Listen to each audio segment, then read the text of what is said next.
Hey guys, welcome to day 3 of our money manifestation challenge. I am so fucking fired up for this. I just know we can do it.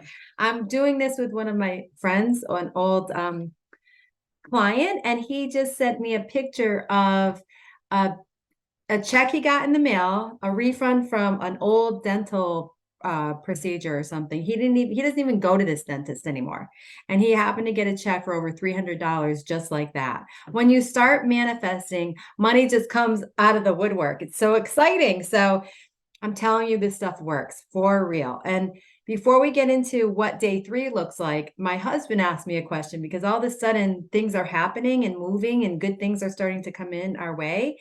And he's saying, "What are you doing? I want to do it too."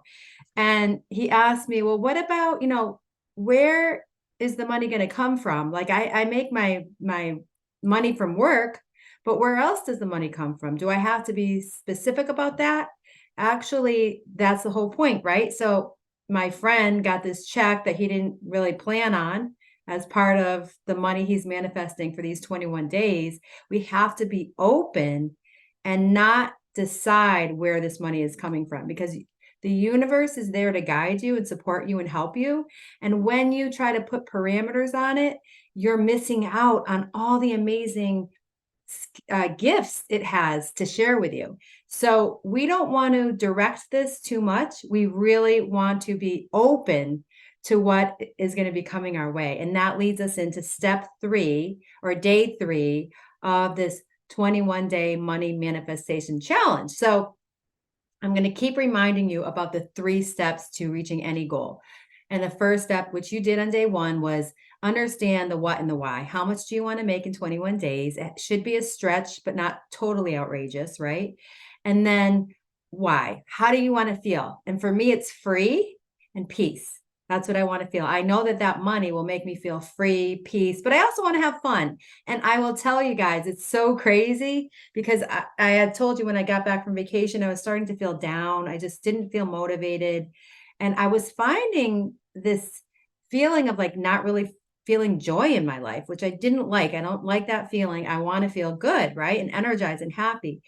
And ever since I started this money manifestation challenge, I'm finding myself in other areas showing up with more energy and more joy. So I'm really excited about that. I really want to learn how to have more fun in my everyday life because I tend to be just go, go, go. Since I'm such a focusing on such an achiever, I miss out on the fun little things that can happen every day. So day 2 is putting the work in, but not putting huge amounts of work. Because if you decide, I'm going to work 3 hours a day on this, I'm going to make it work, that's that forceful energy, right? And nobody has 3 hours a day every day to put into anything because we're busy. We have a lot on our plates. So what ends up happening is you set yourself up for failure. So as we discussed yesterday, you put a stake in the ground and you say, this is what I'm going to do today. And it has to be a micro action, something that can take 15 minutes. So I hope that you did that yesterday and today. And then the next right thing, the next right action comes your way. And then certain things just come into your life and you're like, what is going on here? So that leads us to day 3, and that's surrender.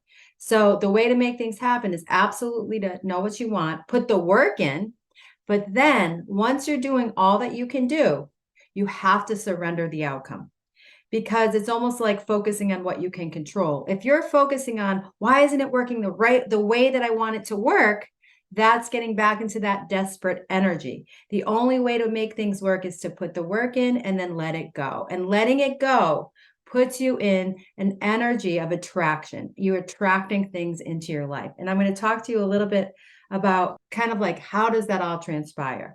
If you're in that forceful, frantic energy, I have to make this happen, you detract things from you. If you're opening up and being open to what the universe gives you, magical things happen. And that's when you get gifts maybe you didn't even think were possible. So I'm going to give you a couple of stories of how this has worked in my life as well as in other people's lives. So the way of thinking about surrendering is think about how when you bake bread. Not that many of us have time to do that, but you know that when you bake bread or somebody bakes bread, right? They have to knead the dough. That's very important. That's an important step.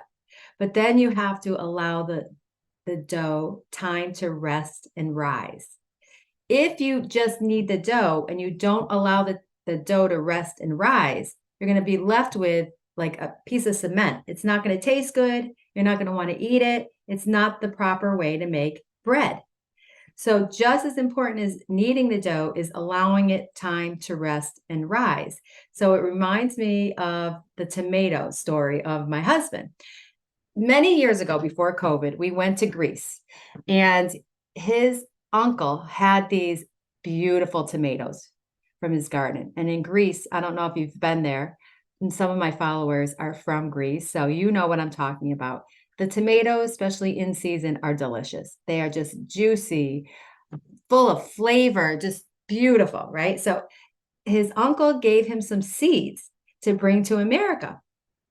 So he took such good care of the seeds. He put them in the paper towel in a little bag. He kept them with him in his pocket on the plane.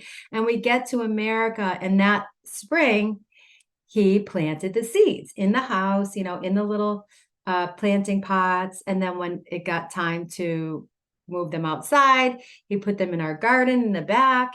And he spent so much time with those tomato seeds and those tomato plants, and he would water them. When they weren't growing enough, he would get out there pruning them, weeding all around them. And then he heard, oh, eggshells will help. So he put eggshells on it. It wasn't working. He put more fertilizer on it. He was just like tending to these tomato plants like you wouldn't believe.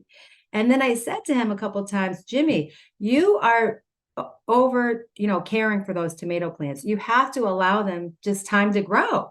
And he just wanted them to grow so badly that we never saw one tomato. And I told him, you love them to death. You love them to death. So that's what happens. We can want something so badly, and usually we do. And that, remember, I told you that money is often related to this fear, this worry, right? We're not going to have enough. And when you're trying to orchestrate everything as it's going to happen, you're in that fear mentality. When you surrender, you are in faith. So there's a big difference between fear and faith. So whether you believe in God or the universe or humanity, I believe in God, and I also believe in the universe. So I call it God or the universe. There's something there bigger than us, whatever you believe in. You don't have to believe what I believe. But in order to manifest, you have to believe that there's something out there that's bigger than you, that is working and conspiring to help you. But you have to be in alignment with that. That's why I keep talking about your energy and your thoughts. Those are very important. So when you do that, and you can kind of rest and relax and not try to force it, that's when you're going to have things come your way. If you're a high achiever, if you're a perfectionist, if you tend to be a perfectionist, that's always been me. I tended to be a perfectionist. I wanted things done a certain way. And as you know by now, I am addicted to achieving. So I am focused on action. And that's how I've gotten a lot of great things in my life. I've achieved because I'm focused on action.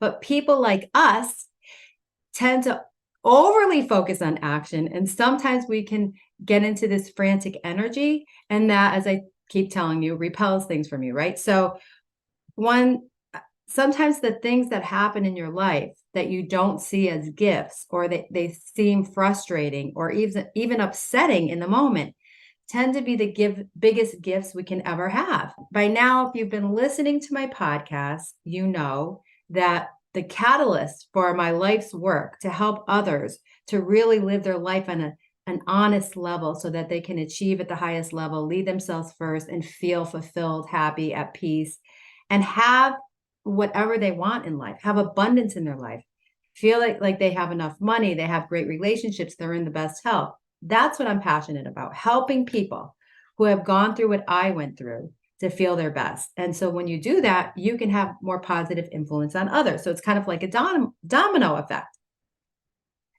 But it all started, if you're new to this podcast, you will know that it all started when I got fired for the first time in my life. I was in sales for years, and I did really well. And I got fired, and I thought it was the end of the world because I never thought in a million years I would get fired because I was good at what I did. And I felt ashamed and embarrassed. And I cried for 2 days straight or 3 days straight. And then I woke up and said, that's it. I can't live this way for another day. But in that time period, and it wasn't just 2 days that I felt bad about myself, I felt like, this is horrible. Why would this happen to me? There's no way I can make a living like I've been making because in sales, it was pretty lucrative. And I had this mindset that I can't do it another way. But I was miserable in that job. I didn't feel fulfilled. I was angry. I was stressed. I was anxious. I didn't have balance in my life. And now looking back 10 years later, it was the biggest gift I could have ever had in my life. And I believe that my guides, God, I believe that I have spiritual guides. I know it. I have whatever you want to call it. I call them like they're angels or something. They're guiding me. And they guided me to see that there's so much more that I can give and share and do in my life. So that was, I think, my awakening to see that when tough things happen, there's something guiding us. And I just want to kind of end with that, but I want you to take time today to do your 15 minutes of whatever your action is, because that's still important. But you have to surrender. So what we're going to do is I want you to think about, because I think every day we should do something, right? I want you to think about what comes to mind when you start to feel nervous about making a certain amount of money. Let's just put it really concrete. The money you want to make in this 21 days. What is the thought that comes up that makes you feel nervous or that makes you feel like you have to do more, do more? Whatever that thought is, I want you to flip your script and change the thought to, when I surrender, the universe is here to provide for me and to guide me to a place that's better than I even thought. And I have worried thoughts that come up all the time. What if I don't get the business? What if I don't make this money? We won't be able to pay our mortgage. I'm nervous. You know, you don't say I'm nervous, but you feel nervous. And you might not even be thinking those thoughts consciously, but they might be there kind of as an undercurrent in your subconscious. So I want you to flip the scripts. Whenever you feel that way, I want you to say to yourself, there's something bigger here helping me. And I know this is going to work. I know it. And I'm telling you right now, I'm at the point where I feel it in my bones. And that has to be related to how you feel. So if you're showing up with positive energy, you have to do what it takes to get yourself in a state where you're feeling free, where you're feeling peace, where you're feeling fun, whatever that emotion is that you wanted to feel that we touched base on in day one. And that's related to surrendering. So what I want you to do today is really focus on what it will take in the moment when you have those negative thoughts, and they will come up, to surrender. And you probably will have to talk back to yourself. So I hope that's helpful. Day 3 is all about surrender. And I'm dying to hear some comments about what has been happening in your life. I just had the call from my friend, so excited. He's doing the challenge and he had the check come in the mail. And I will be sure to share with you. And I'm dying to hear what's happening in your life. Make sure to share. So, as I always tell you, if you're liking what you're hearing, I would love for you to share it so that we can get the word out there and get everybody else kind of doing what it takes to feel their best and manifest at the highest level. Like, share, subscribe, and follow me on Instagram at amal.coaching. Thank you so much, and I will talk to you tomorrow, guys. I want to hear all these wonderful things that are happening for you. Love you. Bye-bye.